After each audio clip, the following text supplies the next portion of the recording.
What's going on, guys? How you doing? It is Pete Nova here from Face Off Sports Network, joined by my guy, Coach Z Mac from the FF Mediators. It's Sunday morning. A lot of preseason games are pretty much in the books. We got two more tonight. One of them being a team that is near and dear to your heart, Coach. So before we jump into some of these recaps of the games that have been played, some of the snap shares, the splits, all that good stuff. Why don't you talk to me about the Bears tonight and any specific expectations, anything that you're looking at, maybe even on the defensive side of the ball? Is there anybody in particular that you're interested to see play tonight? Well, there's not a whole lot going on there other than Manon guy. That's the guy to watch for. I know we're not playing any of our starters on either side of the ball. I don't believe, which is part of the reason our joint practice was so aggressive and so intense the other day. I think was because the plan was to not play any starters. So I think that has a big impact. But Manon guy's a guy we're watching for. The Bears are clearly on the hunt for a running back. They worked out several guys this week. Yep. Looks like we're going to sign Brenton Brown. We were working out in Jamal Williams. I saw that yesterday. Manon guy's got a huge opportunity. He needs to capitalize on that tonight. So why don't we talk at one today? Why don't we talk about the Bears for a second? Because that is a little bit interesting to me that they are working out old man, Jamal Williams. And do you think that it speaks more to DeAndre Swift? Do you think it speaks more to, Roschon Johnson or Monungai not being those goal line guys that they're hoping for? Is it just that they're looking for depth, in your opinion? I mean, it seems like the depth is okay, right? I mean, they have Swift, who's obviously been a little bit of a disappointment for a lot of different reasons. They have Monungai, who they drafted this year. They have Roschon Johnson. That's three backs right there. Bringing in a veteran like Jamal Williams, he's not going to play special teams. If you sign a guy like that, unless you're going to cut him and try to get him through to P squad, what would be a reason as to why Jamal and just in general that they're looking for running back depth right now? Yeah, like to me, it has to speak volumes for Roschon Johnson or Monongai in particular. I mean, I would imagine Ben Johnson came in knowing what to expect from DeAndre Swift. Swift thus far and a lot of clips and stuff that we've seen from training camp has still struggled a little bit with pass pro, which has kind of been an issue for Swift over his career. He's decent, but he's improved there, but he's not great. The difference is I just don't think he loves Roschon Johnson. Like, obviously, we're searching for something else. I'm surprised we didn't go sign a Nick Chubb or a Dobbins when they were out there and available with the opportunity that we had there. I think maybe Ben Johnson thought they were going to be a little better than they have been. Obviously, we're searching for something. I think we are going to sign Brenton Brown, who was on the Seahawks practice squad last year. I don't know. We're just hunting another body, it looks like, or someone else to take a look at. Yeah, I mean, and thinking about Jamal Williams, right? In 2022, he was with Ben Johnson in Detroit. He had that 17 touchdown season, which was clearly an outlier for him. I mean, he never had more than 4 touchdowns in his entire career. 1,000 yards that season, 262 carries. He's 30 years old. I mean, I wouldn't say I'm rushing to go pick up Jamal Williams, but what I would say is if you're in a dynasty league and you really have deep benches, which I would rather be in a dynasty league with pretty deep benches because it allows you to take speculative chances on guys, I wouldn't mind rostering Jamal Williams just in case maybe he gets a game or two where, maybe Roschon's down and Swift is banged up and there's expectations that maybe he'll, get the bulk or maybe get some red zone snaps at the goal line and maybe fall into the end zone. I'm not sitting here telling people to go rush and pick up Jamal Williams, but if you have a deep league and deep bench spots, he's not a terrible player to maybe add, especially given his familiarity in this offense with Ben Johnson. We know Ben Johnson likes him. I mean, in 2022, Coach, David Montgomery was not there with Detroit, right? He was with the Bears at the time, right? Right. Yeah. Yeah. And, Jamal Williams is decent, right? I mean, he's decent. If we work him out and then turn around and sign him, then there's something to that, right? He's probably going to make the roster, you would think. But we have yet to sign him. We worked him out the other day and we haven't signed him yet. So I don't know if there's a lot to that or not. Sure.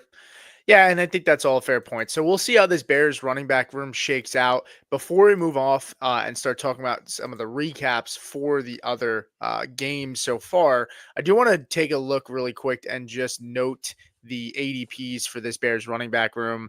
Right now, DeAndre Swift is RB21. He's going at 55 off the board, coach.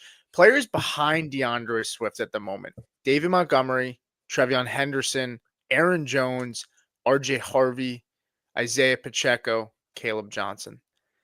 Do you feel comfortable taking DeAndre Swift over all of those guys?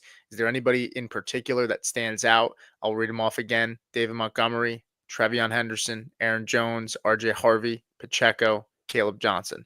Tony Pollard, too, by the way. Is there anybody there that sticks out that you say in your mind, yeah, I would actually rather them over DeAndre Swift? Well, TreVeyon Henderson for sure. Especially after the way he looked the other night for the Patriots. I mean, this guy has a chance to be a stud. He's going to have a major impact this year. Tony Pollard, we were talking about this before we came on. Like, Tony Pollard's a guy right there with Swift. These guys are clearly going to get a lot of work. And the Tennessee O-line is revamped, and I like Tony Pollard there. I know we're going to talk about the Titans a little bit here in just a second. Sure. So I don't want to go in that too much. But Swift's definitely going to get his looks. I mean, Roschon Johnson, it is worth noting that he has been getting all the goal line work thus far in training camp. He had 2 goal line touchdowns against the Dolphins in joint practice. So that's something to keep an eye on. Yeah, I think Swift is the ultimate floor play, with maybe a little bit of upside, but not a ton, right? Running backs from a points per game perspective, he was ranked 21 last year, 24th the year before, 15th, 8th, and 15th. So he's never had a season where he's under 24th ranked in terms of points per game.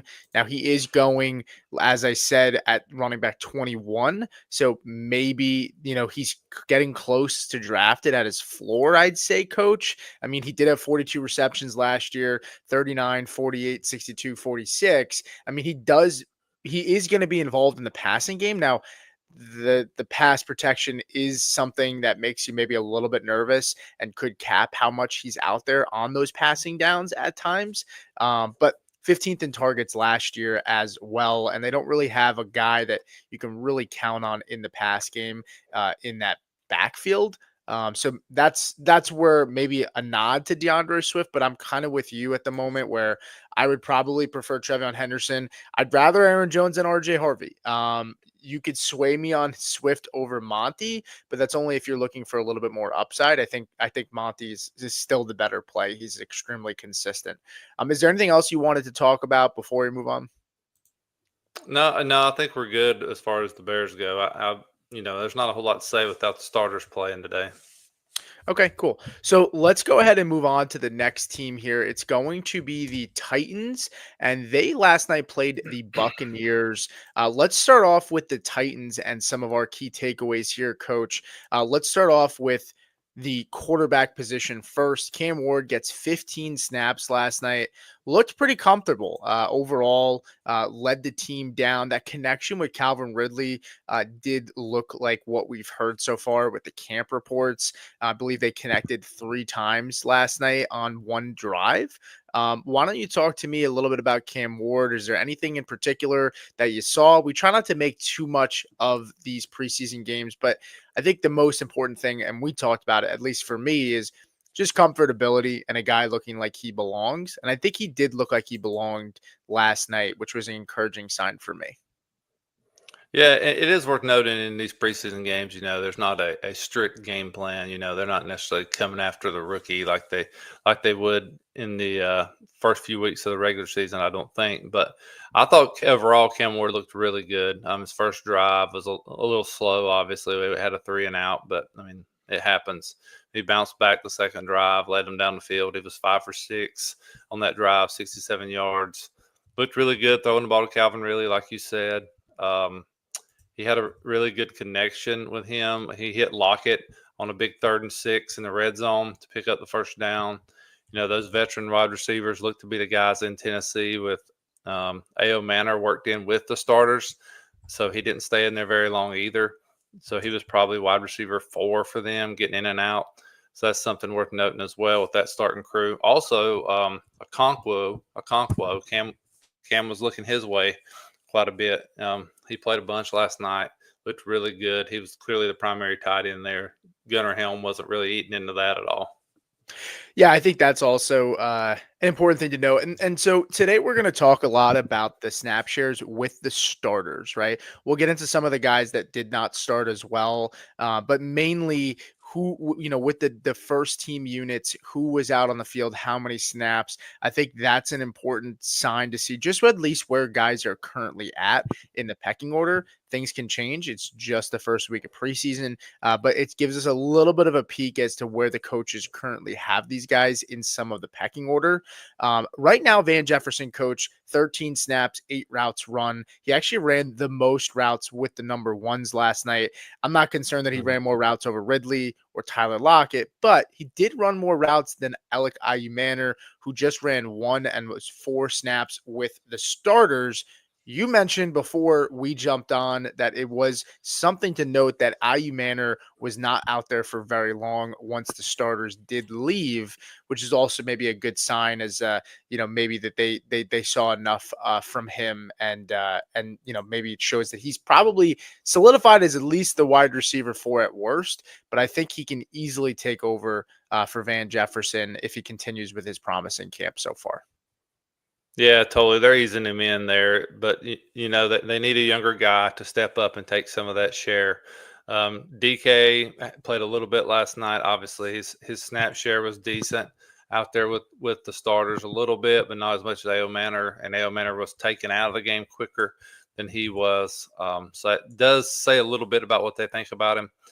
So I mean, for the Titans to continue to ascend, they need one of these younger wide receivers to hit that they drafted in the second, third, fourth round. Yeah, and something to note too, Restrepo, just to touch on him a little bit. He wasn't out there very much towards the end of the game. I mean, Coach, I know Restrepo is a favorite for you, going back to his days at Miami. He had 2 targets last night. He was really more on the field towards the end of the game. We know, I mean, it's not earth-shattering news. Restrepo is fighting for a roster spot. A guy like James Prochet, I've heard, has looked pretty good in camp too, at the wide receiver position. It's not a deep room. There's a couple of notable names in there, like Van Jefferson, Ridley, and Tyler Lockett at the top. But I mean, Restrepo, I don't want to say he's not going to make the team, but I don't have high expectations for it. Last night wasn't a reason to say that, where it's like, hey, now because of last night, I don't expect it to happen. I think he's got an uphill battle is the biggest thing to take away from how camp has gone so far, and even last night with the preseason. I wouldn't surprise me if Restrepo is a cut and they try to get him through onto the P squad at some point, but just to touch on him really quick, and is that kind of where you see him right now? Is probably likely fighting for a practice squad spot? Yeah, I'm a big Restrepo fan, but that comes from Miami. I'm not unrealistic. We said from the beginning, these undrafted free agents have an uphill climb. I mean, he was splitting time with Mason Kinsey out there in the third unit really yesterday. Bryce Oliver, some of these guys. Bryce Oliver ran more routes and had played more snaps than Restrepo did. TJ Sheffield played the same amount of snaps as Restrepo. Kinsey played more. Yeah, I mean, like it doesn't feel like he's going to make this team. I could see him landing on the practice squad. He's been a really hot name. Another guy too, Jaquan Jackson. He was a late round draft pick for the Titans last year. Really fast. I mean, he's electric fast, but he has had major drop issues, and he seems to be falling completely out of favor there as well. Good to know. Yeah, that was a guy that I wasn't super familiar with, but that's why we bring guys like you on, because you're in the know. Um, so let's shift over to the Buccaneers real quick here, Coach. Not a ton of takeaways from the Bucs, mainly just because a lot of the starters didn't play. Baker Mayfield didn't play. Mike Evans didn't play. I think that's pretty much to be expected. Kyle Trask was the guy manning the ship over there. We did get to see a little bit from the rookie Emeka Egbuka. Not a ton, right?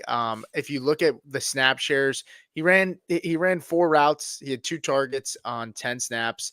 He did have a nice catch downfield, 1 catch for 21 yards. Jalen McMillan as well was out there, 1 catch for 25 yards. I think those guys are, they're just going to continue to get reps. I think I'm not expecting Chris Godwin to start the year healthy. I think both of those guys, McMillan and Egbuka, are going to have pretty sizable roles during Godwin's timeout and just in the beginning of the season. But overall, is there anything specific that we should be taking away? I don't have a ton from this just because starters didn't really start. I guess the one thing to note is Rachaad White was out there, coach. Yeah. And Bucky Irving was not, and that wasn't due to Bucky being hurt. Yeah, that surprised me that Rachaad White was out there and out there as much as he was. You mentioned the receivers. Tampa Bay just has an embarrassment of riches at wide receiver. I mean, they've got a million that can play. Another Sean Tucker, man, the guy can play. They've got a deep running back room too. I would love for that guy to find his way to Chicago. I mean, he'd play major role for the Bears right now, and he's not going to see a lot of time unless there's an injury in Tampa Bay. Yeah, Sean Tucker runs really hard. It was unfortunate how he slipped in the draft. I believe it was something to do with some sort of condition that he had. I don't know if it was a heart thing or what have you. But he's a talented running back. Actually, my dad's a pretty big fan of his. He came out of did he come out of Syracuse? Is it Syracuse for him? Yeah. Yep. It was. Yep. Yeah. So my dad's a big Syracuse fan, and so yeah, I like Sean Tucker. I think this backfield is valuable for even the backups, right? We've talked about Rachaad White before in the past, and Rachaad White's going to have a role in this offense, even if Bucky is a guy there. Rachaad White is a dependable third down back. He's got good hands. He's a really, really good pass blocker, probably one of the better pass blockers at the running back position in the NFL. Does he have that burst? Does he have that athletic ability? Is he as efficient as Bucky? No. But what I would say is we've seen this team rotate backs a ton. And, if Rachaad White does miss any time, Sean Tucker finds himself in a pretty solid opportunity and a pretty solid role. Taking a look at least to see what it was for Rachaad White. It was a groin injury. I don't love a groin injury for a running back. I'm not gonna lie. It's he's a veteran, so luckily he's not going to need to do too much, coach, and feel like he has to push himself to get out there to play to make this team. But I wouldn't expect him to come back. Just early speculation. I wouldn't expect him to be back for at least another week. Yeah, totally. I mean, it just would make no sense. You know anything about Owen Wright, the back that played? I mean, he played a ton last night. He played really well for Tampa Bay too. He did play a lot last night. I to be completely honest with you, I'd be lying if I told you I had a ton of familiarity Yeah. with him. Do you? No, not at all. Actually, I know I'm supposed to, but yeah, not really. No. I mean, he had a good night last night. 18 carries, 87 yards, 1 touchdown. But yeah, I mean, those are the main takeaways, at least with the starters. I think like we both said, I think it's pretty telling that Bucky didn't play and Rachaad White did play as much as he did. He got 10 snaps with the starters, ran 3 routes, 6 carries. So they had him involved pretty heavily, and again, I don't think that's nerve wracking to say, he's the backup, which I mean, he is the backup. But again, we know that the second running back in this offense, especially one that can catch and block, is going to have a solid role from a fantasy perspective.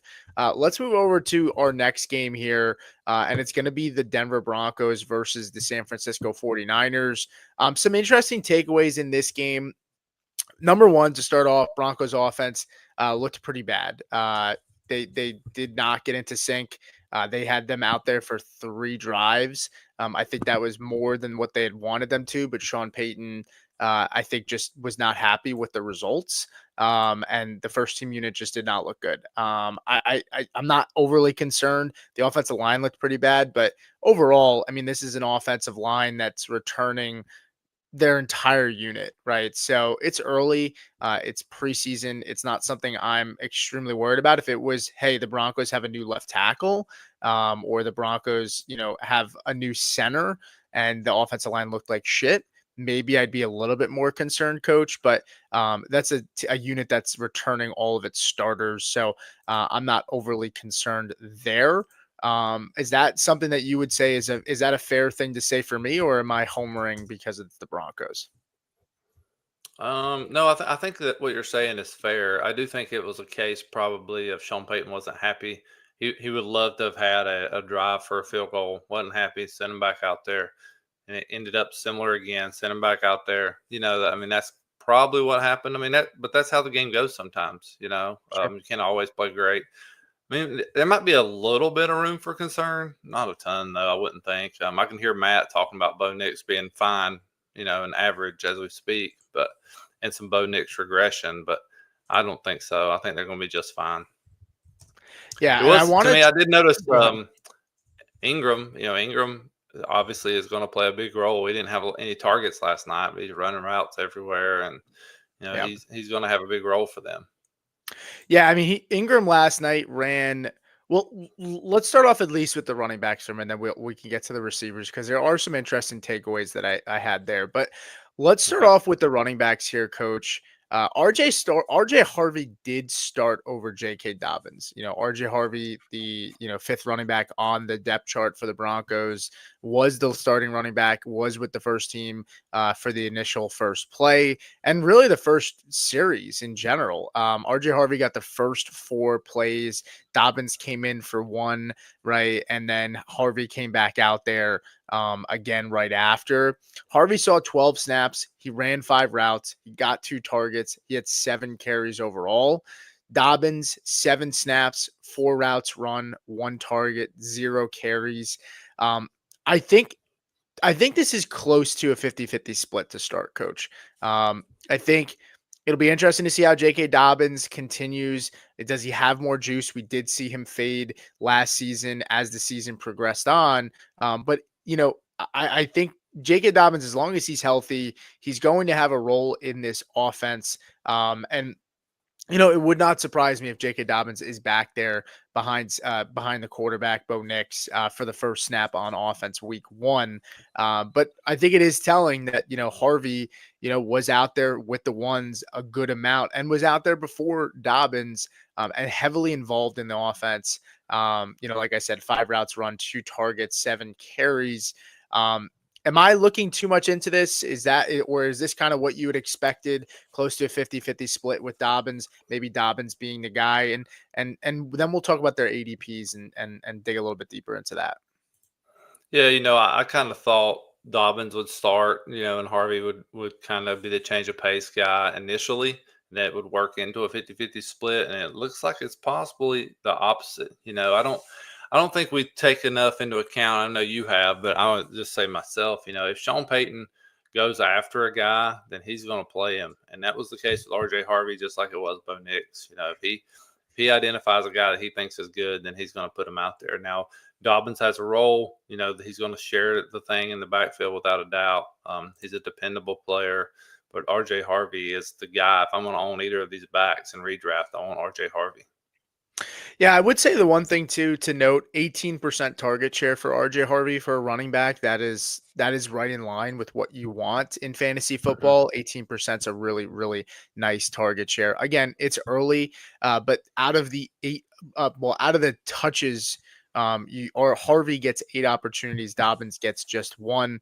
Again, not going to look super, super hard into it, but let's look at the ADPs because RJ Harvey did drop. He was last week. He was RB 24 in front of Aaron Jones. Now he's RB 25 behind Aaron Jones. I think the depth chart thing, some local beat reporter chatter, maybe caused for some concern for RJ Harvey. And honestly, we talked about the other day, Coach. I hope some of my players that I really like, especially rookies, because they're the ones that get steamed up the most after preseason action. I almost hope that they do not do that well because they fall. And if they do well, they pop up and rise. I mean, TreVeyon Henderson's now RB23, and wouldn't be surprised if TreVeyon Henderson starts to go up even higher. But let's talk about RJ Harvey here, because we talked about his ADP again to RB25, pick 66 off the board. He goes right in front of Isaiah Pacheco, right behind Aaron Jones and TreVeyon Henderson. I think it's a fine spot to take RJ Harvey. I think it's fair. I think Harvey is a upside play, and I think ultimately, Coach, I think um, second half of the year, Harvey could be RB15 when he gets more ingratiated with that offense. I think he has that kind of upside, maybe a little bit of a slower start. But at that ADP, Coach, he's, again, 66 RB25, behind Aaron Jones, in front of Pacheco. Do you like where he's going? Do you think he's overdrafted? Do you think he's underdrafted? Or do you think he's valued just about right where he should be going? I mean, I think that's about right. It's interesting that Aaron Jones is around him, because when I see RJ Harvey play, I see a younger Aaron Jones. Just to be honest, like I like that. I comp those two guys very similar. I mean, I think it's a good spot. I can see RJ Harvey a little higher, especially after last night. His ADP is going to go up a little bit, because there was a lot of concern around people that I was reading and have talked to about whether Dobbins or him, like who's gonna be the guy. And last night's gonna make everybody think it's without a doubt Harvey, and his ADP will jump a little bit, not drastic, not like TreVeyon Henderson drastic, because that could go way up. Yeah, definitely can.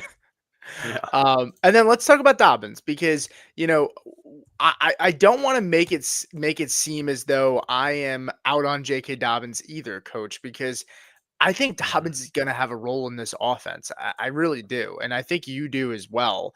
Mhm. Dobbins goes right now at pick 112, RB38 off the board. He goes one running back ahead of Najee Harris. He goes behind Ramondre Stevenson, behind Jordan Mason. Do you like that cost for J.K. Dobbins? Is he, I mean, maybe he's like your RB4, I would feel pretty comfortable with if he was my RB4. RB3, you're starting to kind of push it a little bit, but you don't need him to start necessarily. But I think I'd be okay with it too, depending on the guys I have in front of him. But is that an area in which you feel comfortable? And are you taking guys like Najee Harris, Zach Charbonnet, Rachaad White, Ramondre Stevenson? Are you taking those guys over J.K. Dobbins? I think Rachaad White and J.K. Dobbins to me feel very similar. Um, it's interesting. I think every coach now in the NFL is hunting those two running backs, right? And they want them both to be a little bit different, similar to Gibbs and Montgomery style wise, somewhat.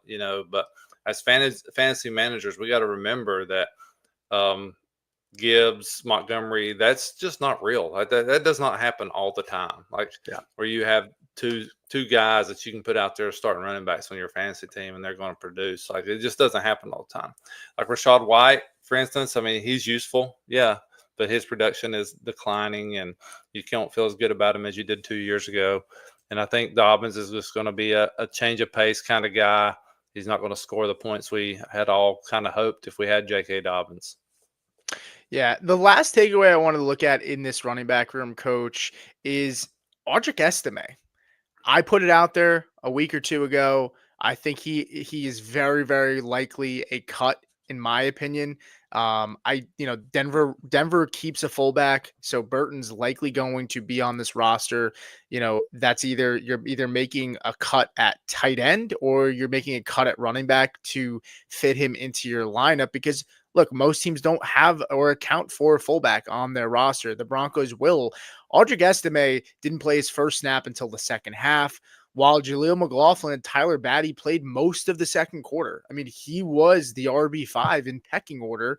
And I don't think this is an overreaction. I mean, Audric Estime, Coach, last year, he was a healthy scratch in the playoffs, right, against the Bills for Tyler Bidet. I think that says a lot. Tyler Bidet was coming off of that injury. He missed a lot of time, and they would have rather have had Tyler Bidet out there over Audric Estime when that running back room was atrocious last year. It was absolutely atrocious. So We'll see, but Tyler Bidet looked like the best running back outside of Dobbins and Harvey last night, and Sean Payton seems to like Tyler Bidet. So I know that you're not as in tune with these guys as maybe I am, so to speak. But that's my thoughts there. I think there's a good shot that Bidet is the third running back and Jaleel even goes to be the fourth. I think that's extremely possible. Do you have any thoughts on that? Audric Estime. I mean, is Audric Estime somebody you're rostering in Dynasty? Maybe. Do you have any shares of him there? I do not, but I mean, I would be fine if somebody had him sitting way down there on the bench. But this time last year, we thought there was a lot of hope for Aldrich Estime, and now it seems to not be the case, like you're saying. Jaleel McLaughlin has flashed at times Yeah. in the past. That's a guy to me I would expect to make the team, and I think, like you're saying, Estime's probably cut. Yeah. Jaleel, the good thing about Jaleel is he's a special teams guy too. He'll go and do those things. And I think that's one thing that maybe fantasy managers don't realize, but us as football guys, coach, we understand that, if you're not going to be that, it's the same with wide receivers. Like if you can't play special teams, like it's going to be hard for you to make the roster unless you're, pushing really hard for a starting spot. Or you're at least the solidified backup directly to the starter. And I think that's something that Jaleel does, and it'll be interesting to note. But let's go ahead and shift over to the next team, which is the 49ers, who were also on the other side of this game. 49ers, coach, we can probably not spend too much time on them just off of alone the fact that they didn't play really any of their starters. No starters really played in this action. I don't blame them. This team is always injured, coach. I mean, their receiver room is pretty bad. Jordan Watkins, though, we could talk about him at least because he seems to be a guy has been brought up quite a bit. 15 snaps, 9 routes run, 3 targets.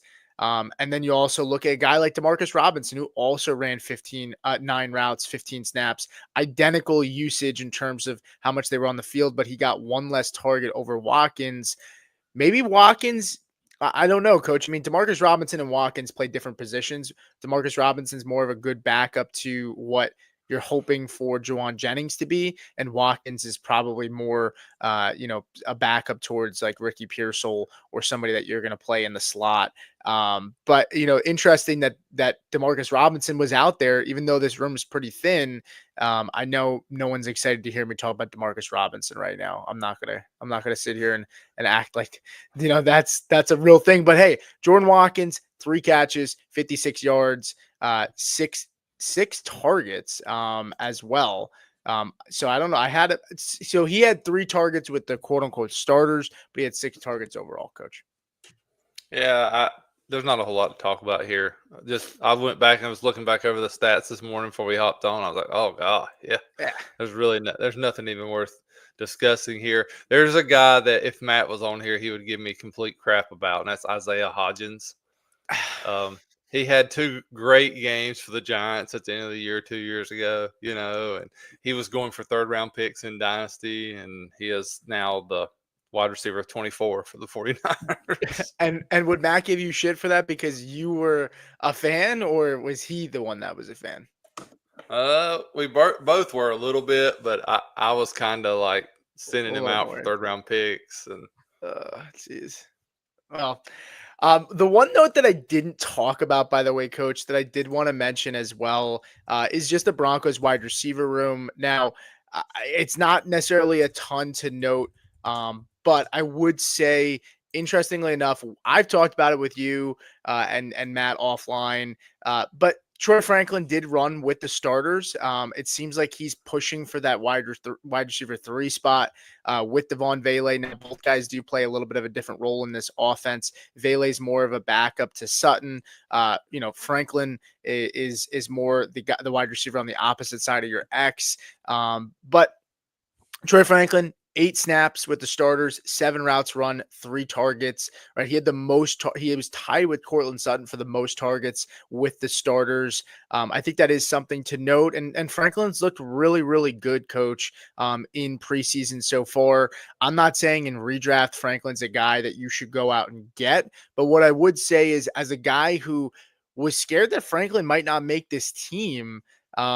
Franklin has been impressing in camp, and I think it's something to note that he was out there with the starters. Now, keeping in mind, Sean Payton does rotate his personnel a ton. So, I mean, he's not going to be a guy that you consistently can count on. But I mean, he also had 3 targets, coach. And he is a Bo Nix favorite considering they played together in college. So just wanted to note that. I mean, is there any takeaways you can take from that? Do you have any shares of Franklin in Dynasty anywhere? Or just a non talking point for you? Yeah, I actually have Franklin in on my taxi squad and a couple dynasty rosters. You know, in redraft, I can't get enough of Cortland Sutton. Like he's just gonna get bombarded with targets. Yeah. Tell me what do you think about Pat Bryant? Tell me your thoughts on that. What's the word on him? Pat Bryant's looked really good. I don't know if he's going. I don't think he's going to make a big impact this year. I think he could push Devon Vele for some spots. Vele was a really later round pick last year, and Pat Bryant obviously was a guy that Peyton reached on. A lot of people said in day 2. So I think Pat Bryant could be involved. I think from a dynasty aspect, he's somebody to take a look at. In redraft, I'm not really looking to own any of these guys outside of Sutton and Ingram. Marvin Mims, he's going to be the gadget guy that I think is going to get manufactured touches every single game, and you might get some spikes from him. But if he doesn't turn those touches that are manufactured into home run plays or just big plays in general, I think you're going to be upset putting him in your starting lineup. Yeah, all that makes complete sense. Now, one more thing too, and I'm just dropping this as a note, but nothing to worry about from a fantasy perspective. Trent Sherfield, though, signed with Denver. I think he could be in that little Jordan Humphreys / Tim Patrick-y role where he's out there a ton and people are going to be like, who the hell is this guy, Trent Sherfield? He's a really good blocker. He had a really nice catch last night for like 30 yards on a touchdown. And I think he's a guy that could be out there, more than people expect. And people are going to be like, who the hell is this guy? But Coach has 20 minutes. I'm going to probably stay on a little bit longer after that. I do want to talk about a team that I think a lot of people are really wondering about what's going to happen. There's a ton of question marks. It's the Jacksonville Jaguars, coach. And, we talked about the Jacksonville Jaguars, all the new additions with them. They bring in Liam Cohen. They bring in a new coaching staff, new GM, tons of turnover, a lot of excitement for a lot of people out there. And they also go out, they draft Travis Hunter. They have Brian Thomas Jr., who looked phenomenal last year, coach. I guess before we start here, talk to me about Trevor Lawrence, coach. I know there are some people that are pretty high on Trevor Lawrence. Are you one of those people? And give me your reason as to why you are or why maybe you're not. No, I'm definitely not very high on Trevor Lawrence, but I will say this: I think he's okay. I really do. I think he's an okay starting quarterback. I do think Liam Cohen can help him. I think that can help him be much more successful. And a lot of it just goes around the hype. The hype for Trevor Lawrence was unreal. I don't know that he's ever going to be the guy everyone thought and hoped he would be, but he obviously can do a good job in Jacksonville and can really help them. He's got some decent weapons around him, especially now. I really do. I really think Cohen's going to help make him serviceable. But is he a top 10 fantasy quarterback for me? No, he's mid, 10 to 15, as my son would say. He's mid. Well, I'll tell you, I have Trevor Lawrence right now as my quarterback 20. I have him behind Stroud. I have him behind Love. I have him behind Goff, Herbert, Williams, JJ McCarthy, Brock Purdy, Justin Fields. I have him behind all those quarterbacks. I think Trevor Lawrence can be good. He can run, and that defense is pretty bad. So, maybe they're in some positive game scripts, but I'm not the biggest believer in him either. I think there are a lot of things that he's going to have to work out. Now, reports have said he's looked really good in camp, so that's a positive for him. But let's move off of Trevor Lawrence because we know the biggest thing people are here to hear about when it comes to the Jacksonville Jaguars is Travis Hunter. Travis Hunter, coach, 11 snaps with the starters, 7 routes run, 2 targets. and 2 catches for 9 yards. Interestingly enough, look, he played significantly with the first team offense. Hunter played every snap with the starters when it utilized 3 wide receiver sets, coach. Now, Mm-hmm. Liam Cohen comes over from the Buccaneers. Buccaneers ran 11 personnel, top 10 in the NFL last year. So I expect 3 wide receiver sets to be a norm out there. But 2 wide receiver sets, do you expect it to be Diami Brown and Brian Thomas Jr., or do you expect Travis Hunter to also be out there for a majority of the 2 wide receiver sets? Does it matter to you at all? And just tell me your general thoughts. Is it looking too much into it that when he was taken off the field, it was when there were not 3 wide receivers out there? Yeah, I understand what you're saying, but I do think Travis Hunter's really good. Like I really do, and I think he's really going to eat into a guy like Brian Thomas Jr. quite a bit. Diami Brown, he finished the year strong last year. I think there's something there. Like I would like to own a share of him as well, but I just think Travis Hunter's really good, and eventually he'll work his way in there. If they're going to continue to play him on defense, the 2 wide receiver sets may be an opportunity for them to get him off the field on offense, because obviously that increases the likelihood that they're going to run the football and all these other things. That's opportunity. If he's just going to be out there run blocking, he's not going to be on the field a ton. That is what it is. I mean, obviously there's something to keep an eye on. So I get what you're saying there, but I don't think as long term when it comes to catching the ball and running routes, like I still want Travis Hunter. Yeah. And let's talk about Travis Hunter for a second, coach, because ADP wise, you have Travis Hunter right now. He's going decently high in drafts right now. Travis Hunter is somewhere you're getting him around, wide receiver 28. Pick 65. He actually goes 1 spot ahead of RJ Harvey, 1 spot behind Jamison Williams. TJ Hawkinson goes ahead of him. Zay Flowers. Travis Hunter, I have him in my rankings, coach. I'm taking a look here. Travis Hunter, I have him as my wide receiver 32. He, like I said, is wide receiver, I think I said 28.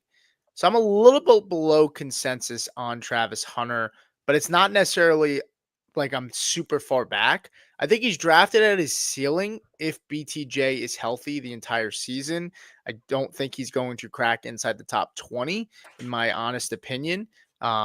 Just because the routes, I did a study, coach, and we talked about this before, but I looked a little bit deeper into wide receivers last year that ran under 26 routes. Only one of them was top 25 in points per game, and it was Puka Nacua. Every single other top 25 wide receiver last season ran 26 or more routes. And when I broke it down with Travis Hunter and I looked at the philosophy of Liam Cohen and how much they like to pass, I'm projecting Hunter to be close, somewhere around that 22-ish to 25-ish when it comes to his total snaps. I in terms of total routes. I'm expecting him to be somewhere as like a wide receiver 2, low end wide receiver 2 that has some spike weeks here and there, coach. Is that fair to say? Am I too far or am I too low on Travis Hunter, or, is that about where you have him as well? I mean, what you're saying is fair, but ultimately the unknown with the defensive factor, it makes this incredibly difficult. Yeah, like one day I think I got Hunter's not high enough. He should be going way higher. The next day I'm like, oh, he's too high. That uncertainty is scary as crap, and it just is what it is. I do think I mentioned this before. I think he's going to bother Brian Thomas a little bit as far as a Brian Thomas owner. But I mean, I think, like you said, I do believe he's going to spike, and it may be 4 or 5 weeks. You have some really huge spikes with him because he is such a good athlete. Sure. But I think he's going to be, you're probably right. I mean, I think he's a low end 28, 29, 30, somewhere in there probably. And the thing about Travis Hunter too is I actually don't think his floor is that low either. I think his floor is pretty solid. I think when he's out there, he's going to get some manufactured touches. It's just a matter of how much volume is he going to get. And if he's not going to have a ton of volume, is he going to score? I think he's going to give you some solid floor just off the fact that he's going to be playing defense. If your league provides points for tackles, provides points for interceptions. I'm not banking on the interceptions because it's too volatile. It's too fluky. But overall, if you do get points for defense, and this is a guy that maybe gets, I don't know, let's just call it 3 tackles a game. That's 3 points right there. All he would need is, a couple, maybe 2 catches for, 20 yards. And you're already looking at a guy that's going to have, some around 8 points, right? And that's like just giving a low ball game for him. So I think that's why the floor is there. It's just a matter of how high is his ceiling. Now, I do want to Do you shift think gears. would it shock you to see like a mid-season shift? And by that I mean like the Jacksonville's playing okay. He's had a so-so role on offense. He's been playing, average at corner. Is there a point at which they go, man, this guy is too good to be taken off of 2 wide receiver sets on offense? He's got to play 100%. offense all the time. Yeah, 100%. I think it's very, very possible. That is the one thing that concerns me about where I have him ranked. And one of those things where I don't want to chase it. I think that's the thing with him is I don't want to chase the upside too much. Mhm. I don't think his cost is severe where it's super expensive. I just find myself preferring some players that go behind him, like Tet McMillan, who is the wide receiver, who's wide receiver 29 in ADP right now. I prefer Tet over Travis Hunter. I prefer Calvin Ridley over Travis Hunter. I think Olave and Adunze get close there, and those are some notable names that I find myself again clicking over Hunter. But I think you're valid in what you're saying. If Travis Hunter looks phenomenal on the It field, also could go the other you're gonna way get him. too, right? I mean, Yeah, that defense is terrible, and he's playing extremely well. How valuable? How much does a shutdown corner affect the game in your opinion, Coach? I think it's extremely valuable. Yeah, Yeah, extremely valuable. It will come down to which side needs help the most and what their record is. yeah. I would agree with that too, and that defense is pretty freaking bad. Um, Terrible. so Yeah. but we'll see. I think that's also cause for concern if there's a mid-season switch flip. And I also would say this: if he looks phenomenal on offense and he's making plays, they're going to be hard pressed to not have him out there more often. My concern is, is it going to be a big tell if he's on the field? Like that it's a passing Well, situation. Is I that was a going to say, concern? yeah, I mean, tendencies matter a lot. They matter a ton. And that's true on defense too, right? Is he coming in on 3rd and 10 where all he's going to do is go lock up the best receiver in man? That's a tendency in the other direction too. Like those things matter. So you can't just do that. Like you cannot just do that. He's going to have Right. to be on the field and run plays. Like, it's not a JV game here. You gotta take these things into account. Yeah, I'm with you. So we do have a decent amount of folks in here watching. We have 22 on stream on YouTube. We got a decent amount of folks over on Twitter as well. Appreciate you guys tuning in. If you don't follow Coach, you can find him at Coach ZMac. That's his personal account on Twitter. And then you can also find his group's handle, the FF Mediators, on Twitter as well, at the FF Mediators. I did just drop our Patreon link. We're going to continue with the show. Coach has a couple more minutes, and then I'll probably stick on for some questions and maybe get to a couple more things. I did drop the Patreon link, though, guys. If you guys are not already, go ahead and sign up for our Patreon. We do have a free version where we talk football on game days. We answer questions and stuff. And then the paid versions as well on there will give you more access to us for more advice, our rankings, our full rankings, our tiers, all that good stuff. You can get it all over on Patreon. I just dropped the link over there below. And the cool thing too is you can also do a 7-day free trial there as well. If you aren't sure if you want to sign up, it would help support us. We appreciate you guys so much. And if you haven't already, make sure you hit that thumbs up button and make sure you subscribe. We got 24 people here in the house and we got to get those likes up. It helps us out tremendously. Even if you can't send any money or do anything for Patreon, give us a like. It would help us out tremendously. Let's shift gears here, Coach, to another really, it's been a pretty a divisive topic in the Jaguars running back room with Travis Etienne, Rachaad Tutin, right? and Tank Bigsby. And Tank Bigsby has been the talk of camp, the talk of Twitter. People are victory lapping so far. And I don't know, coach. Pretty crazy to me. Tank Bigsby did not have a single snap with the ones last night. Now, I'm not going to sit here and tell you Tank Bigsby won't have a role. I'm not going to sit here and tell you that I won't have shares of Tank Bigsby, especially in That's deeper. not. There's no way this is possible. X tells me otherwise. Right? The thing is this, coach, though. Trevor Lawrence and the starters were out there for 12 total snaps. Travis Etienne had all 12 of those snaps, and he ran 7 routes. 7 routes. Carried the ball twice, had 1 total target. That is significant in my opinion. I don't want to make too much of it. He is the veteran, of course, but if Tank Bigsby, every time the 11 on 11 periods start on Twitter, the beat reporters say Tank Bigsby gets the first carry in 11 on 11s. It's consistent. We've heard it all off season. But when the games actually start and the starters are out there, Travis Etienne plays every single snap next to Trevor Lawrence, and he also ran 7 routes. That's pretty significant to me. And this is something that I am really, really buying into, and I am very, very interested in. It's going to be a lot of mouths to feed in this offense. The running backs are going to be rotated. There's going to be a lot of snaps going and splitting between all the running backs. But that is significant to me, Coach.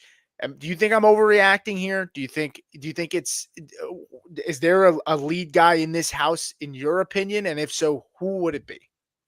No, I think you're 100% right. We tweeted out a couple days ago, like all eyes are on the Jacksonville Jaguars running back room, and they should be.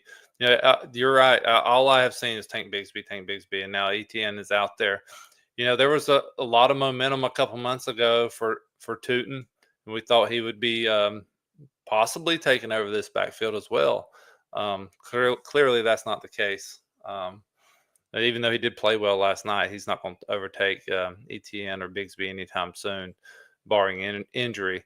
So, yeah, I mean, ETN owners are rejoicing right now because they thought they had nothing left, and now it's like, oh, man, this guy might be all right after all.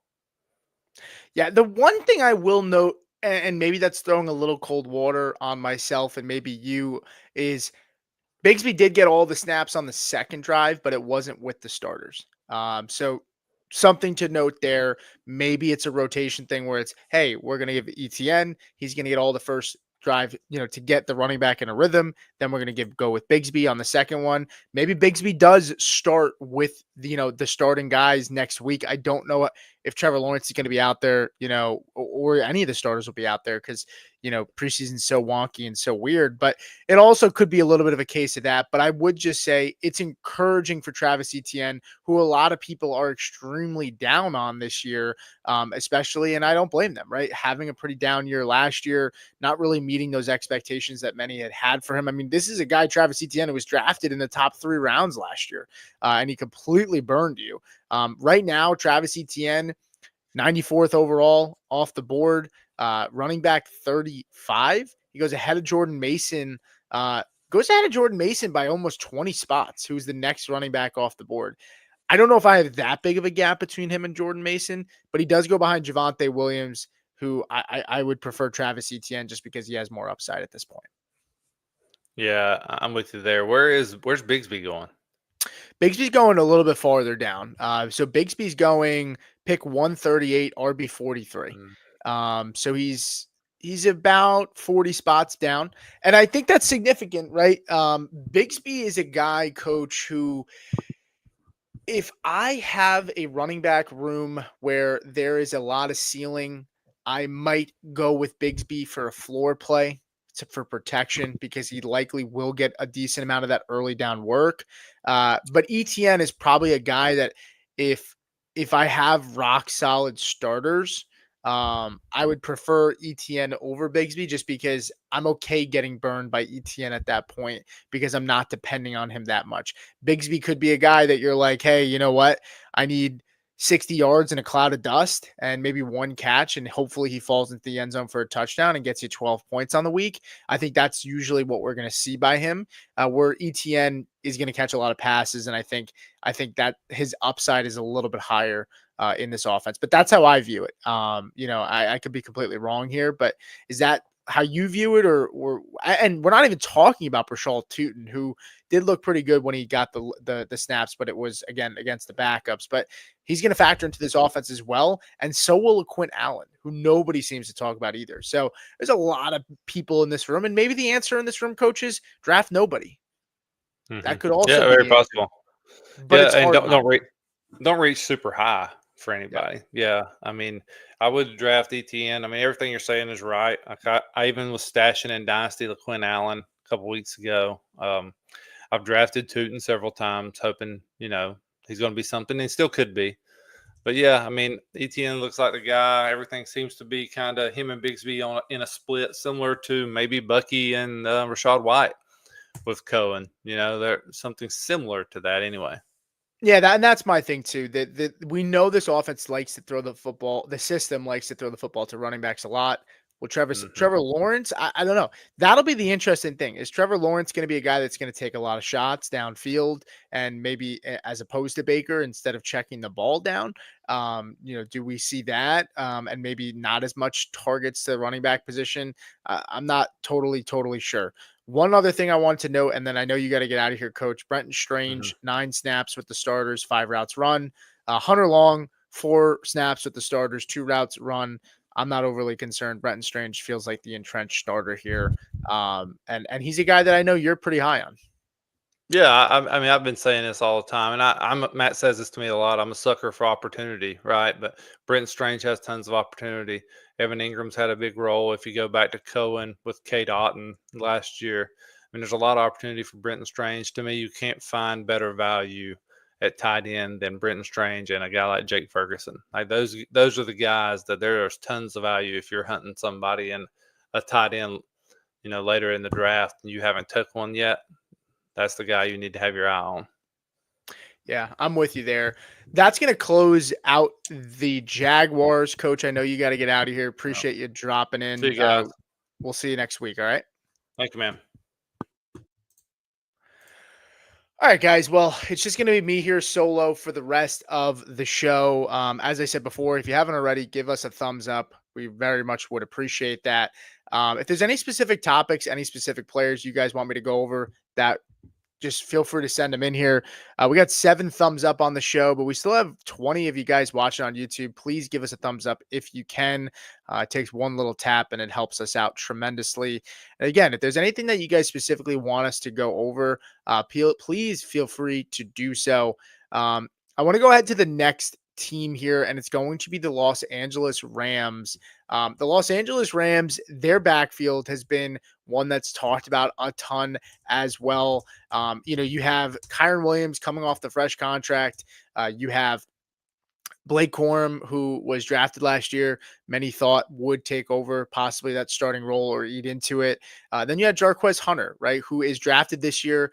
Was gushed over. A lot of people were extremely high on Jarquez Hunter and still are high on Jarquez Hunter.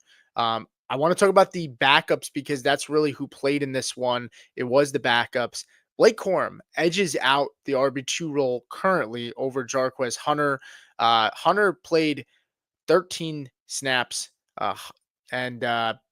sorry, losing my train of thought there. Blake Corum 22 to Hunter's 13 with the quote unquote starters, because again, the main starters weren't out there. It's really just the twos, but overall, Blake Corum got the nod so far. We'll see if it stays that way. I don't have a ton to talk about when it comes to that, but shifting over to the next team here, the Dallas Cowboys. You had some injuries in this room. Miles Sanders missed a little bit of time. You have Jayden Blue, who, there was a little bit of a scare there, with him getting carted off the field. Appears it's only just a bone bruise on his foot. But that opened up some opportunity for Phil Maffa. And Phil Maffa, is 4th on this depth chart. He was drafted as a rookie as well. Jayden Blue, Phil Maffa, the 2 young guys. They're behind Javonte Williams and behind Miles Sanders currently. But Phil Maffa given a good opportunity last night to, to get some work with the quote unquote starters. It wasn't necessarily again the starters because they didn't play their starters either. But looking at Phil Maffa's night, 10 carries, 36 yards. Malik Davis, 7 carries for 63 yards. Malik Davis is a running back that's been there a decent amount of time, and has, made some not necessarily spot starts, so to speak, but he's gotten some work with this Cowboys team when called upon in the past. This entire running back room is Miles Sanders, Javonte Williams, Phil Maffa, Jayden Blue, Malik Davis, and Deuce Vaughn. Shout out to Deuce Vaughn. I surprised he's still even on this roster. I don't know if he'll make this roster, to be completely honest with you, but we shall see. Moving on to the next game or next team. Let's see who we want to chat about here. The Kansas City Chiefs, really not too much to talk about here. I mean, starters really didn't play. Mahomes played 3 snaps. Pacheco was out there for 3. Kelsey was out there for 3. Worthy out there for 2. Arizona Cardinals, going to be a frustrating team again this year, in my opinion, guys. That offense didn't really change too much. And quite honestly, Kyler Murray, I don't know necessarily if he's a guy that's going to turn things around, so to speak. Offense coordinator's the same. They're returning a lot of the same starters, and the wide receivers are the same. I mean, you have Marvin Harrison Jr., you have Zay Jones, Greg Dortch, Michael Wilson, all those guys running with the ones. Obviously, you have Trey McBride, you have Kyler Murray. Trey McBride only played 9 snaps last night, so they don't need to see him out there too much. Now, the real interesting thing about this offense, I think, is Trey Benson. Trey Benson, got 11 total snaps, ran 6 routes, 1 target, 4 carries with the starters. But Trey Benson looked pretty good last night, guys. I got to be honest with you. I'm pulling up their stats right now, but he had a really nice run for a touchdown last night. And Trey Benson is a player that not a ton of people are itching to go draft. He's right now running back 49, pick 155 off the board. He goes right behind Brashal Tootin and Isaac Guerendo and Nick Chubb. I think in many such cases, you're taking Trey Benson over those guys. Nick Chubb appears to probably have an earlier role in his offense because of Joe Mixon, but I'm not really super excited about the upside there with Nick Chubb. Trey Benson is the RB2. He plays behind a running back in James Conner, who has had some issues staying healthy in the past. And Trey Benson overall, again, looked pretty good last night. He had a reception for 43 yards that he took to the house. I mean, he made a couple of guys miss in the open field, and he's got some juice. I can't sit here and tell you that I'm itching again to draft Trey Benson either, but in the range of where he's going, it's kind of where I like to take some chances on some running backs. And Trey Benson might be a guy that maybe I need to start taking a look at, possibly, owning and drafting this season. Again, plays behind an older running back in James Conner. And I think it's something to note that, he looked pretty good when given the opportunity last night. So we shall see. But Trey Benson, I think he's going to get more touches. Jonathan Gannon said he's going to get more touches. James Conner says he's going to get more touches. For some reason, we don't believe it. I don't know why, but we seem to not believe it. But I think, I mean, Trey Benson was 5 out of the 7 plays on the Cardinals' second drive. Trey Benson was out there with Kyler Murray. So I think Trey Benson, could be a guy that maybe you need to start putting on your radar as a guy that you can, take towards the back end of your draft. I still think that this offense is going to be very frustrating, but I can never get enough of late running backs that maybe can give you a little bit of upside. Even if the offense is not good. It's not even that the offense is going to be like atrocious, though I think it very well could be. I just think it's going to be very frustrating to watch. which is what it was last year. Like just no rhythm. A lot of that falls on Kyler. They didn't change the play caller. They didn't really add any additions to this room. I thought they would. They didn't. And they're really just running it back. And I don't know why in their right mind that they decided to do that, but they certainly did. And so that's kind of what we got. But let me see if there's anything else specifically to go over. Oh, it's a perfect one. Jayden Reed, guys. Jayden Reed was in a walking boot yesterday, and I think that is significant news. Not to sit here and say that that's earth shattering for you to hear from me, but Jayden Reed in a walking boot, not something that we heard about prior to seeing him, yesterday in a walking boot. And I think fans are kind of panicking a little bit, right? He's in a walking boot. I don't remember hearing anything. I think it's leaving some people a little concerned and surprised, and it's really unclear, whether it's a previous injury, but it's never a good sign to see a guy in a walking boot. I think Matthew Golden looks phenomenal. He ran 6 routes, had 1 target, 12 snaps with the ones yesterday. Romeo Doubs ran with the ones yesterday too. He also had 12 snaps, 6 routes run. He actually had an extra target over Matthew Golden. Matthew Golden, guys, I find myself moving him up in my rankings more and more each and every day. I think right now, Matthew Golden, for me, he's been wide receiver 43 behind Igbuka, behind Stephon Diggs. I gotta say, I think it might be time to move him ahead of Jayden Reed at this juncture. I know Jayden Reed is the guy that provides a lot of pop, and Jayden Reed's a player that ultimately provides a lot of points when he actually gets the football. Jayden Reed, number 1 in the NFL for fantasy points per touch last year. But it's about the consistency, right? This is a guy that you put him in your lineup and sometimes he gives you some duds. If we look at Jayden Reed last year, right? Multiple games in the playoffs, right? He had 1.6 points in the semis. I mean, in the finals. Before that, he had 11.1 in the playoffs. So, I mean, he totaled, didn't go over 11 points once in the playoffs. He had a 0 against Detroit before the playoffs. Coming off a 19-point game. Week before that, 5 points, 9.8 points, 16 points, 7.5, 3.0.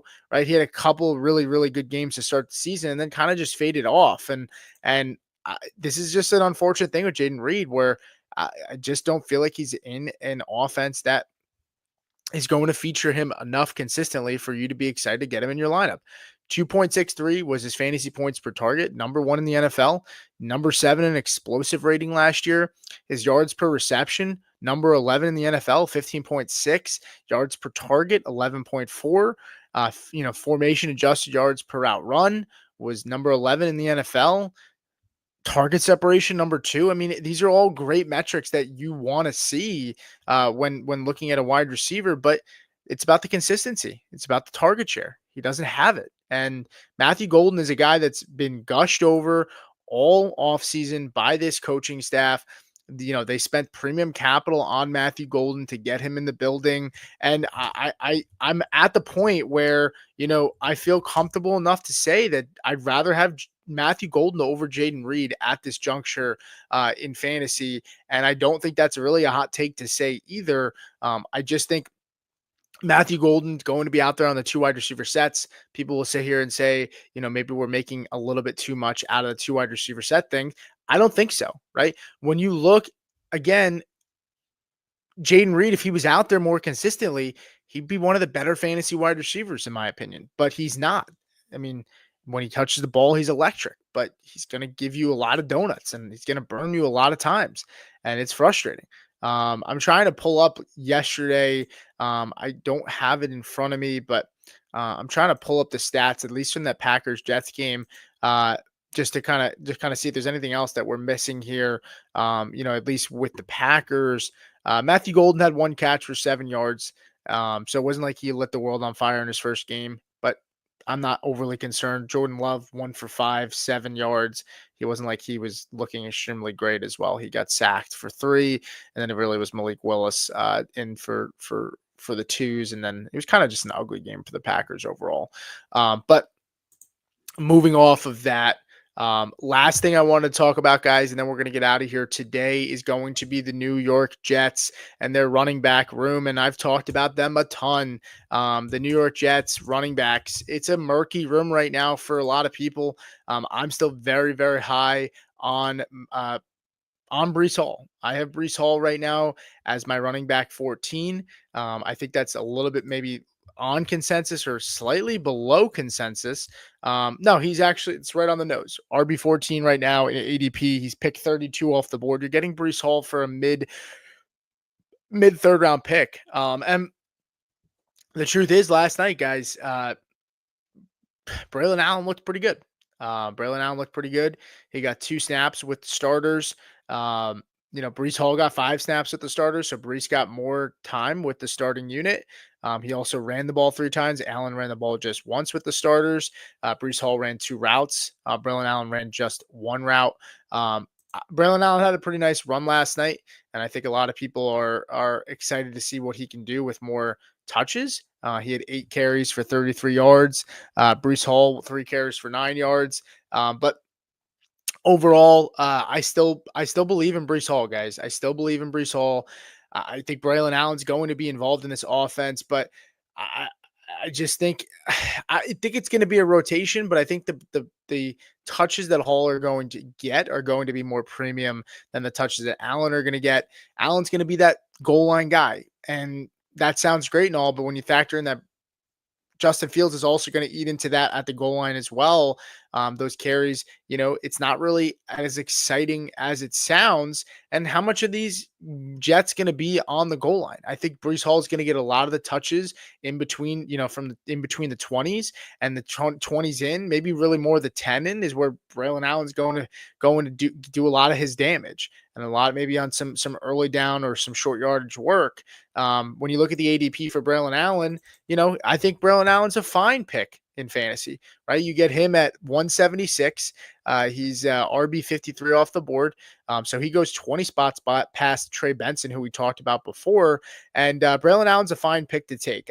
I'm going to have Braelon Allen in a lot of teams. I think he's going to be involved in that room, and I think his ADP is pretty gross, and it should be higher. It's not, and I expect that maybe to get a little bit higher as we get closer to the season, but it would really not shock me, guys, if Justin Fields is the leading rusher on this offense. If Justin Fields leads this offense in rushing yards, I would not. If you told me at the end of the season, hey, Justin Fields had the most yards for the New York Jets last season, I'd say, I mean, that's kind of crazy, but I'm not shocked. I mean, I guess if I say it's not crazy, but then I say I'm shocked, I feel like that's kind of contradicting itself. I would probably be like, I didn't expect it, but I'm not surprised. So I think Justin Fields has a very, very solid chance to be the leading rusher in this offense. And I just think that they're going to utilize a lot of different looks here with Fields at the goal line, a lot of manufactured runs, and it's not surprising, right? I mean, they're not really married to him long term in that offense, or just for that franchise in general. And I would also say, though, that Justin Fields could have a really quick hook, guys. Really quick hook. This is a coaching staff that I don't think they're going to put up with bullshit. I don't think they're going to put up with miscues. I don't think they're going to put up with a lot of mistakes like we've seen in camp so far, and they're working through that, and, give Fields a little bit more time. That's fine to work through that and get more comfortable with that offense. But they have a very capable backup in Tyrod Taylor, who I think is hurt right now in camp, but they could very well go to Tyrod Taylor if things are not looking great for Justin Fields. And we've seen that with Justin Fields, right? How does that affect the running backs? I think if they're running a lot of read option, I honestly think it could help the running backs, not hurt them. You gotta account for, the quarterback, and it leaves for hesitation for the defense, which should open up some more yards possibly for the running backs in this room. And so I'm interested to see how this Jets team looks. I feel like every offseason we're quote unquote interested to see how this Jets team looks, and then they end up burning people a ton. But that's going to do it for me, guys. We'll be back this week. Appreciate everybody tuning in. The mediators will be here on Wednesday. I'm sure I'll go live tomorrow or Tuesday with Hoff, and possibly Steve D'Angelo is going to go live with us sometime this week as well. We're going to be back next Sunday to drop these news and notes from the preseason to help you guys stay up to date and, just get a better understanding of maybe things to know and things to watch, because that's the fun in all of this. I appreciate you guys spending your time with me on Sunday morning. Again, I will say one more time about the Discord. If you want to jump in, feel free to do so. We have a 7-day free trial for our premium paid tiers. But even if you want to just hang out and talk to the guys, we do have a free tier as well. We'll still answer some of your questions, give you some basic rankings, basic advice, start sits, all that good stuff right there in that Discord. It is in the link that I attached in the comments. Really appreciate you guys showing up. Make sure you hit that like button before you leave, and I'll see you guys next time.